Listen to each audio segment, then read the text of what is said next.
Howdy folks, hope you're all having a good one, and welcome to another episode of Mingles with Jingles, once again sponsored by NordPass. I'm sure you're all aware of the deal by now.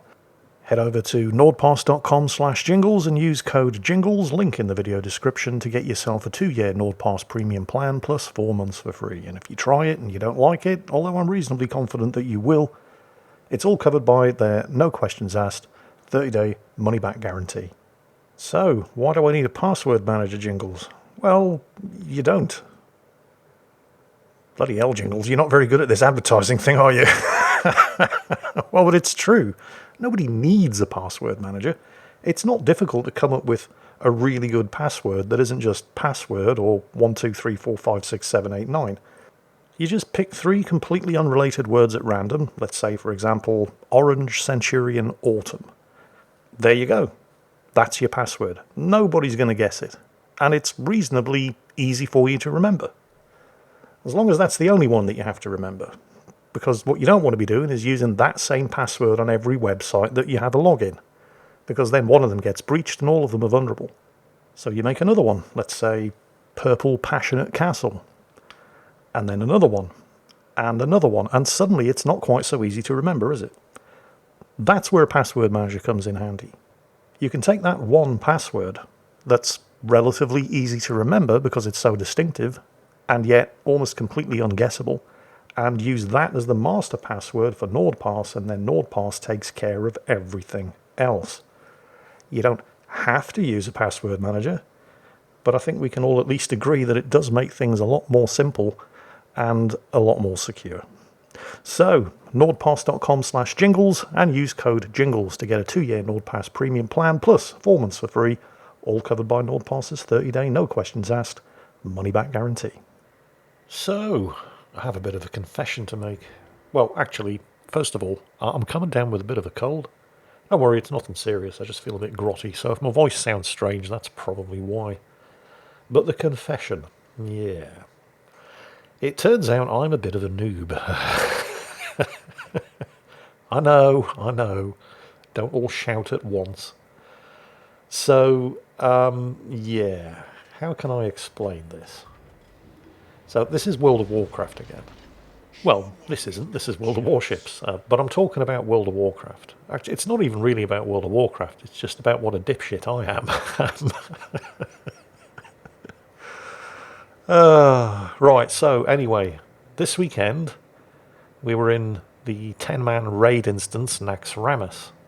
I was on my Shaman healer, and we're feeling a bit cocky. Normally when you first start doing a raid, you stack more healers than are strictly necessary, just as a sort of safety measure. It does mean that you'll kill everything slower, but it's safer when you're getting used to the fights and you're working out the boss mechanics. But we've been doing Naxxramas for a couple of weeks now. So we went down to 2 healers so we can have more DPS.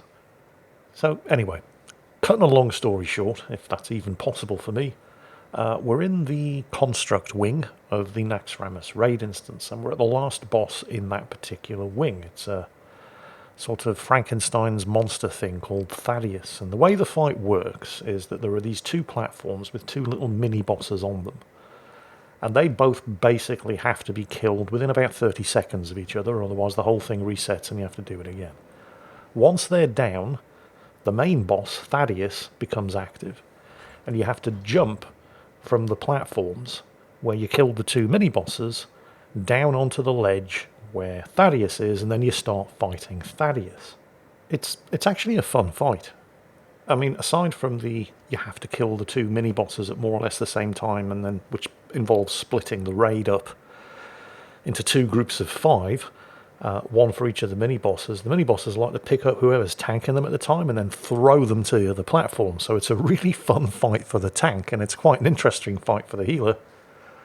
Because you could have just queued up a big heal on a tank who's on low health, only to see that tank disappear 200 meters away to the other side of the room and out of range of your heals. So yeah, it's an interesting fight. But then you've got Thaddeus himself, and he has a very interesting mechanic.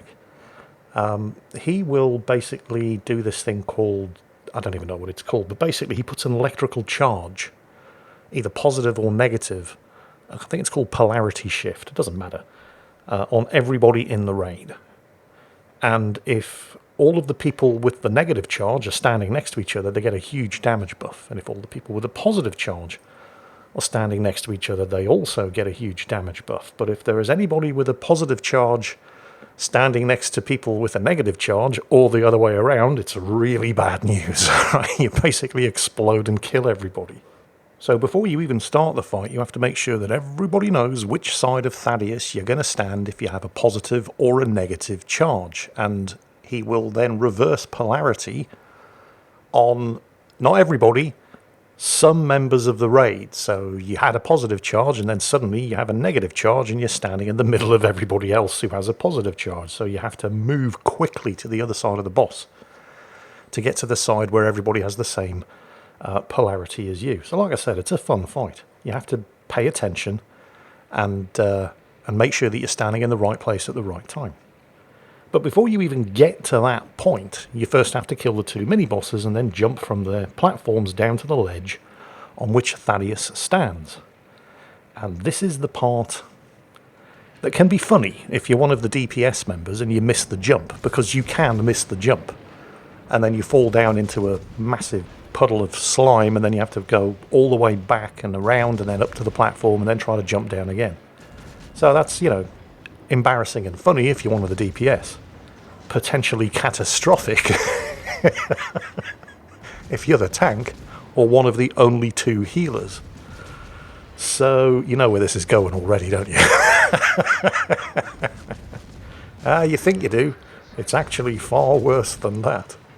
Well, it's not quite as bad as it could have been, but it is still pretty bad. So, like I said, I was on my shaman, a restoration shaman, a healer. They're actually really good healers. And I really enjoy playing them. And the other healer is a priest, a discipline spec priest called Fred. And Fred, it has to be said, is a really, really good priest healer. And he was going to need to be on this fight. Because as soon as we got the 2 mini-bosses down and Thaddeus became active, everybody jumped from the platforms down to the ledge on which Thaddeus stood. And I was the only person who missed the jump. So I'm in this pool of slime, and there's all these pipes and shit, and I'm not really sure which way I'm facing, and like, oh god no, I've got to run back, and which way is it?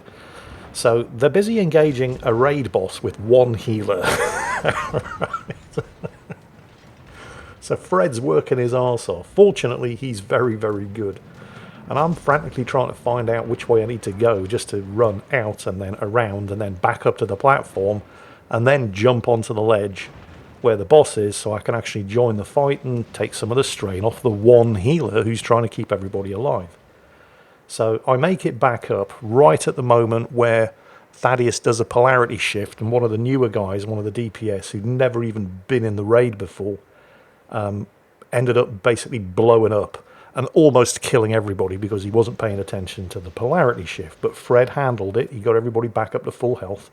And I made the jump, except I didn't.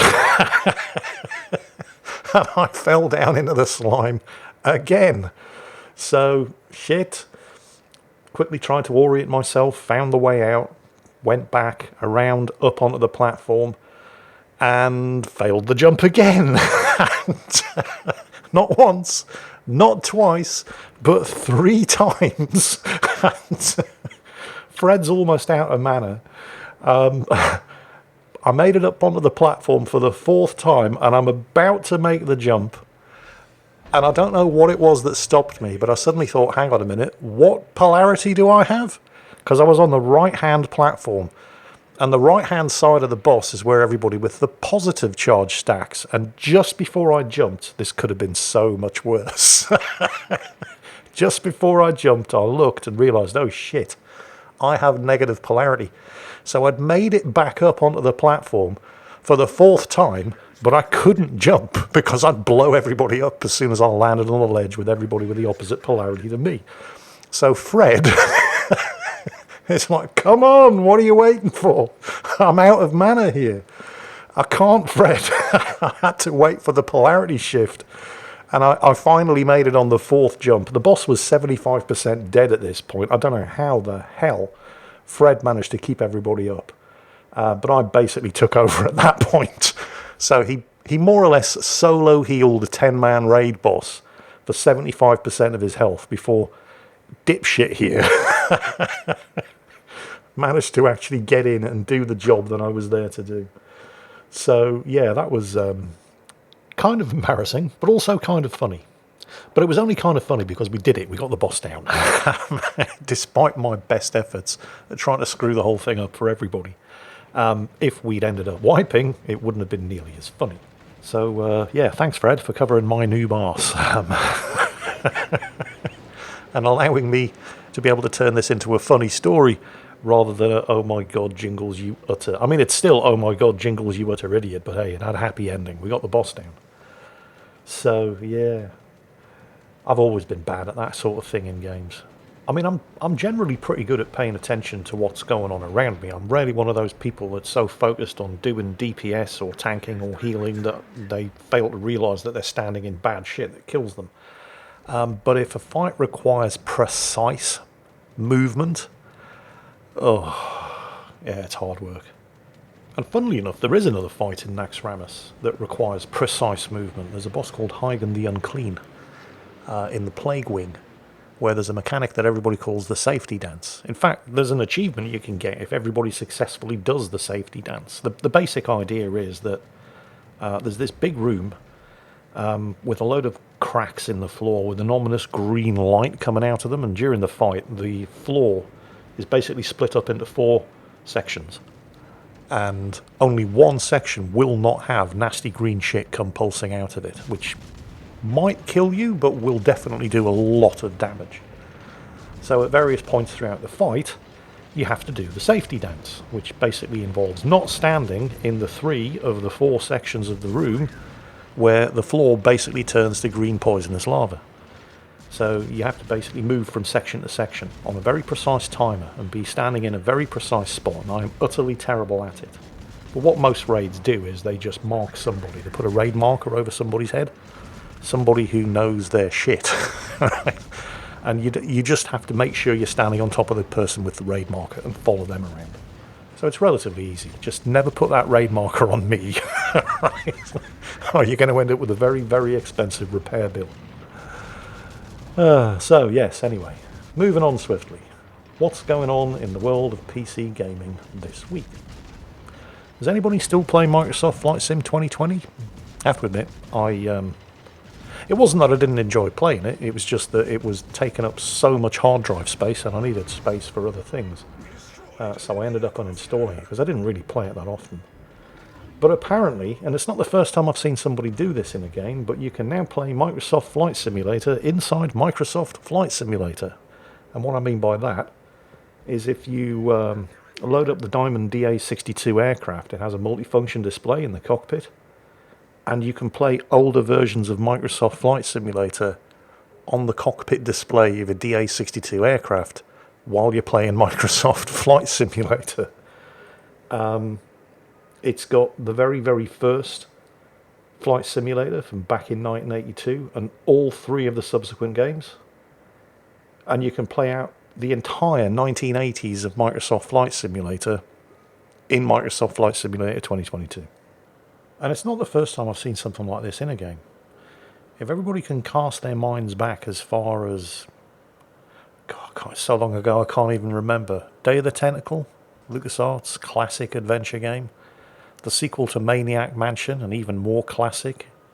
Let me check the dates here.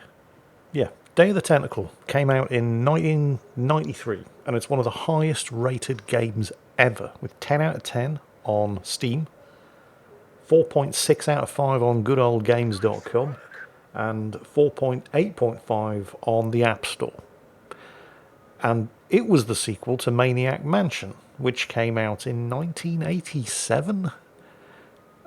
These are all graphic adventure games, although in the case of Maniac Mansion in 1987 it was very basic graphic adventure games.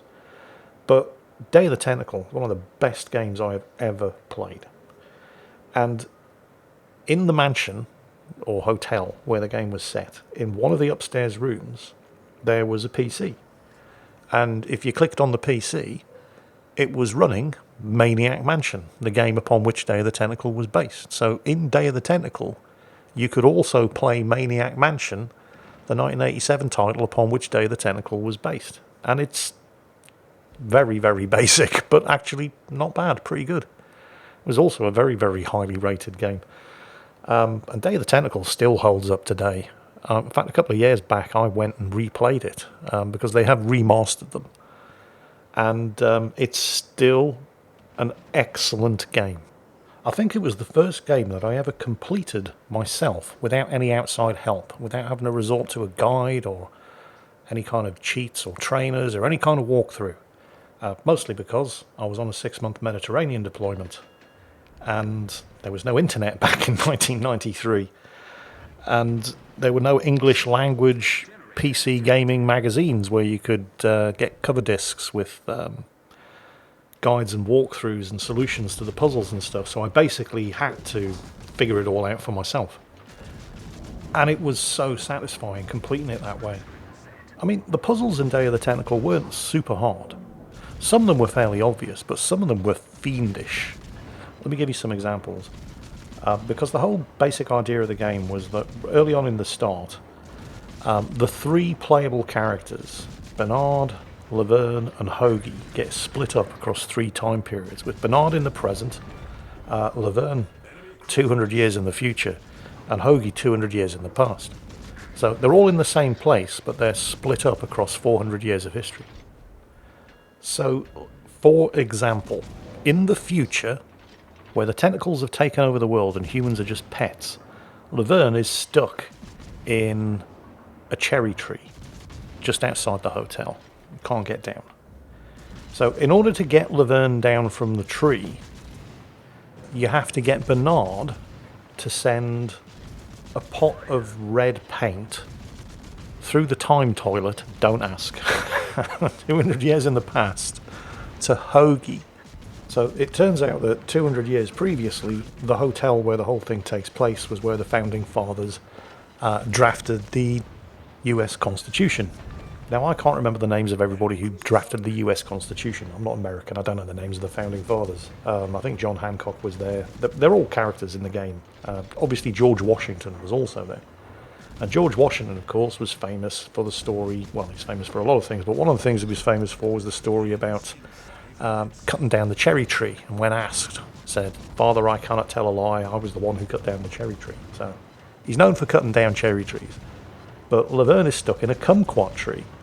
However, Hoagie has a bucket of red paint now that was sent to him from Bernard in the present. So he takes the red paint and he paints all of the orange kumquats red, so they look like cherries. And then he goes into the room in the hotel where the Constitution's being drafted, and he says to George Washington, "I bet you couldn't cut down that cherry tree outside there in the garden." And Washington says, "There is no cherry tree out there in the garden." Hoagie says, "There is now, dude, look." Washington sees the kumquat tree, but it's all been painted red, so it looks like a cherry tree. So he's out there like a shot, chops the tree down. 400 years in the future, Laverne is no longer stuck in a kumquat tree because it got chopped down 400 years ago. Bingo, puzzle complete.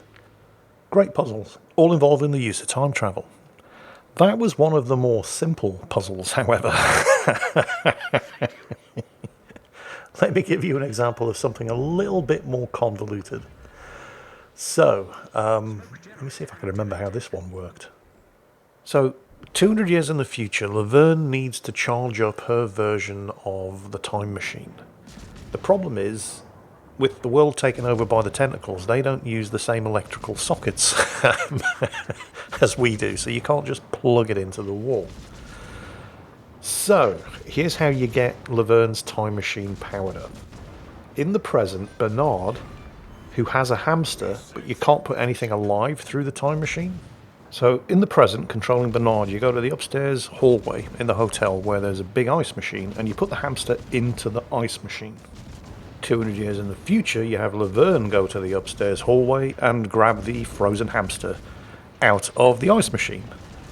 But now you need to defrost the hamster, so you send Laverne downstairs to the break room and she puts the hamster into the microwave to thaw him out. But now he's soaking wet and cold and miserable, and he won't run on the hamster wheel that powers the generator, so you need to warm the hamster up. How are you going to do that? Well, back to the present, switch to Bernard, and outside the front entrance of the hotel there's a guy with a mask and a crowbar trying to break into a car. So you found some car keys earlier. You say to the guy, hey, are these your keys? He goes, oh yeah, sure, those are my keys. Takes them off you, drops the crowbar, gets into the car, steals it and drives off. You can now pick up the crowbar. Using the crowbar, you now go into the dining room where there's a coin stuck on the floor in some chewing gum, and you can get the coin off the floor using the crowbar. You then take the coin and you go up to one of the upstairs hotel rooms where there's this big fat guy sleeping on a vibrating waterbed. You put the coin into the coin slot on the waterbed, it vibrates him, he falls off the bed, revealing the sweater that he was sleeping on. You pick up the sweater, and then still using the crowbar, you go to the vending machine in the hallway outside, and you smack the crowbar into the coin slot, breaking it open and spilling out thousands of quarters onto the floor. Pick up the massive pile of quarters. Then take the pile of quarters and the sweater downstairs to the laundry room and put the sweater into the clothes dryer, and then put the thousands and thousands of quarters that you got out of the vending machine into the clothes dryer. 200 years later, the drying cycle finishes and Laverne pulls this tiny, tiny, shrunken sweater out of the dryer, which she can then put onto the cold, miserable and soaking wet hamster, turning him into a toasty warm hamster. Hooray! Now you can put the toasty warm hamster onto the hamster wheel, which he'll run around on and generate power to power up the time machine, right? Yeah, not that simple. Seriously? You think all of that was simple? No, really, it gets more complicated. So, cut a long story short, the hamster doesn't want to run around on the hamster wheel, it runs into a mouse hole. In order to get him out of the mouse hole and onto the hamster wheel, first, in the present, Bernard has to go to the front window of the reception of the hotel, where he will find a flyer from somebody called George, who sells vacuum cleaners. And George says every American should have a vacuum cleaner in their basement. So you take that flyer and you put it through the time machine to Hoagie 200 years in the past, where, remember the founding fathers? They're all arguing over what should go into the American Constitution. They have a suggestion box. You put that flyer into the suggestion box, and I think it's John Hancock opens the box and says, oh, look at this. George Washington says that everybody should have a vacuum cleaner in their basement. What's a vacuum cleaner? I don't know. But if George thinks it's a good idea, we should put it in the Constitution. So the American Constitution gets amended to make it a legal requirement for every American to have a vacuum cleaner in their basement, which means 200 years in the future, actually 400 years in the future, because we're going ahead to Laverne now, suddenly there's a vacuum cleaner in the basement. Laverne uses the vacuum cleaner on the mouse hole, opens the hatch on the vacuum cleaner, pulls out the hamster, puts the hamster onto the hamster wheel. The hamster does its thing, charges up the time machine, and that's how you get the time machine powered up 200 years in the future, when the world has been overrun by the tentacles. Remember, I figured all of this out myself. Because it was 1993, and I was stuck on a ship in the middle of the Mediterranean, and yeah, there was no internet. You couldn't go online and check for solutions. Also, I was in the middle of the Mediterranean, and any PC gaming magazines that I could find in the news kiosks in the various different places that the ship visited, none of them were in English, so so I had to figure the whole thing out for myself. And honestly, I think I enjoyed it more because of that.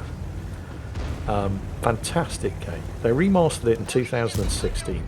Pretty sure it's available on Steam and Good Old Games.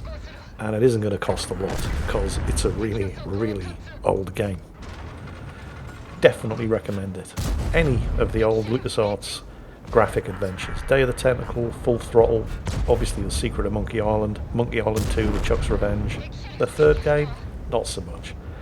Yeah, Monkey Island 3, not terrible, but not great. Mostly because Tim Schafer had nothing to do with it. Tim Schafer is the twisted evil genius behind all of these titles. Oh, and also Grim Fandango, which came out 1998, when 3D graphics cards were starting to become a thing. This was the first 3D graphic adventure, and it was huge and just as good as all of the others. So yeah, I highly recommend all of them. They are amazing games. You will have hours and hours and hours of pleasure with them. The puzzles are fiendish, but they all make a certain twisted kind of sense. Once you figure out how it's done, you think, oh yeah.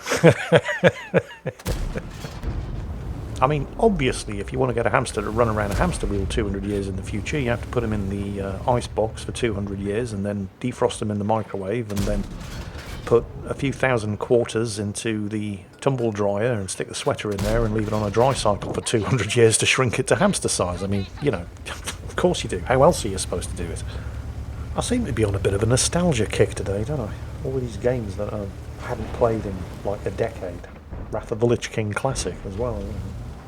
Speaking of really, really good games that are well overdue a sequel, Vampire the Masquerade Bloodlines, one of the greatest role-playing games ever written. Does everybody remember that there's supposed to be a Bloodlines 2 coming out? Yeah, I know, it's been a while. It's practically turning into Star Citizen. Paradox were the publisher, Hardsuit Labs were the developer, and when it was announced, and I want to say 2019, when they announced they were going to start developing Bloodlines 2, but when it was announced, it originally had a release date of March 2020. And then, yeah, Paradox fired the entire development team. But they didn't cancel the game. The publisher, Paradox Interactive, kept going. Remember, this is a game that was supposed to have come out nearly 3 years ago. And Paradox hired another development studio to, I don't know if we're going to say continue, maybe restart development. And yet they were very, very cagey about who this other development studio was. I think it's still a secret. Paradox still aren't saying. That's a pretty well-kept secret. The amusing thing is, though, if you go onto the Steam store page for Vampire the Masquerade Bloodlines 2, this store page has been up for years now. And that's kind of the amusing thing, because the only thing that's changed is the name of the developer on the store page, which hasn't actually changed to the name of a developer at all. It's just all been done in-house by the publisher, Paradox Interactive. And yet, on that Steam store page, the game trailer that runs is the same game trailer. Basically, the trailer was put together by Hardsuit Labs, and it still says, published by Paradox Interactive, developed by Hardsuit Labs, even though Hardsuit Labs got fired nearly 3 years ago. Anyway, the only actual news here is that Paradox have said that it's not completely impossible that we might actually be seeing Vampire the Masquerade Bloodlines 2 at some point in 2023. Although I wouldn't hold your breath waiting. I think it's possible, maybe even likely, that this whole thing's just going to get shit-canned completely, or maybe slip as late as 2024. Still, I am looking forward to it, because the original game was a masterpiece, and while I am cautious when I see development teams and studios that were unrelated to the original announcing that they're going to do a sequel to something, because it just smacks of trying to cash in on nostalgia, which is why Secret of Monkey Island 3 wasn't really any good, because Tim Schafer had nothing to do with it. I remain hopeful, so fingers crossed. And that's pretty much it for today. I hope you've all enjoyed my old man's ramblings, and I hope you're all getting the week off to a great start. As always, take care, stay safe, and I'll catch you next time.